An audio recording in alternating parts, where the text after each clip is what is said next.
Salut à tous. Aujourd'hui, on va parler d'un sujet qui peut sembler un peu sombre au premier abord, mais qui est en réalité incroyablement libérateur. La méditation sur la mort, ou comme les stoïciens l'appelaient, le memento mori. Vous vous êtes déjà demandé pourquoi les philosophes stoïciens passaient autant de temps à réfléchir à leur propre mortalité? Non, ils n'étaient pas déprimés ou morbides. En fait, c'était tout le contraire. Imaginez un instant que vous sachiez que vous avez une quantité limitée de chocolat dans une boîte. Chaque carré devient soudainement plus précieux, non? C'est exactement ce que fait la conscience de notre mortalité. Elle rend chaque moment de notre vie infiniment plus valuable. Les stoïciens avaient compris quelque chose de fondamental. Ce n'est pas la mort qu'il faut craindre, mais plutôt le fait de ne pas vraiment vivre. Pensez-y. Combien de fois remettons-nous à plus tard ce qui compte vraiment? Je passerai du temps avec ma famille plus tard. Je poursuivrai mes rêves quand le moment sera venu. Mais ce plus tard n'est jamais garanti. Marc Aurèle, l'empereur philosophe, écrivait dans ses méditations « Perfectionne chaque heure de ta vie comme si c'était la dernière. » Ce n'est pas une invitation à la panique, mais à l'authenticité. Quand nous prenons conscience que notre temps est limité, nous commençons naturellement à faire des choix plus alignés avec nos véritables valeurs. Prenons un exemple concret. Vous êtes en train de regarder cette vidéo. Si vous saviez que c'était votre dernier jour, passeriez-vous votre temps à faire défiler sans fin votre fil d'actualité? Probablement pas. Vous iriez probablement voir les gens que vous aimez, dire les mots qui doivent être dits, faire ce qui compte vraiment pour vous.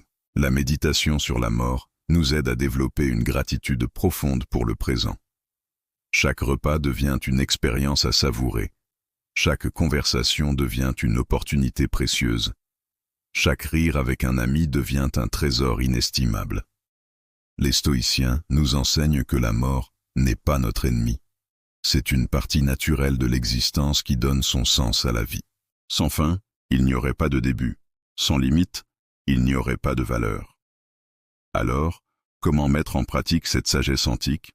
Commencez simplement par vous poser cette question chaque matin. Si c'était mon dernier jour, est-ce que mes actions reflèteraient ce qui compte vraiment pour moi? Cette simple réflexion peut transformer radicalement votre façon de vivre. N'attendez pas d'être au crépuscule de votre vie pour réaliser que vous auriez dû vivre différemment. Le memento mori nous invite à vivre pleinement, authentiquement, maintenant. Cette conscience de notre finitude n'est pas destinée à nous paralyser de peur, mais à nous libérer. Libérer de nos peurs insignifiantes, de nos hésitations inutiles, de nos reports constants. C'est un appel à l'action, une invitation à vivre pleinement, maintenant. En conclusion, la méditation sur la mort des stoïciens n'est pas une pratique morbide, mais un outil puissant pour vivre une vie plus riche, plus authentique et plus significative. C'est un rappel que chaque instant est précieux et que nous avons le pouvoir de choisir comment nous voulons vivre. Si cette réflexion vous a touché, n'hésitez pas à partager votre point de vue dans les commentaires. Comment cette perspective change-t-elle votre vision de la vie? Abonnez-vous pour plus de contenu sur la philosophie pratique et activez la cloche pour ne manquer aucune vidéo. On se retrouve très bientôt pour un nouveau sujet tout aussi passionnant. Prenez soin de vous.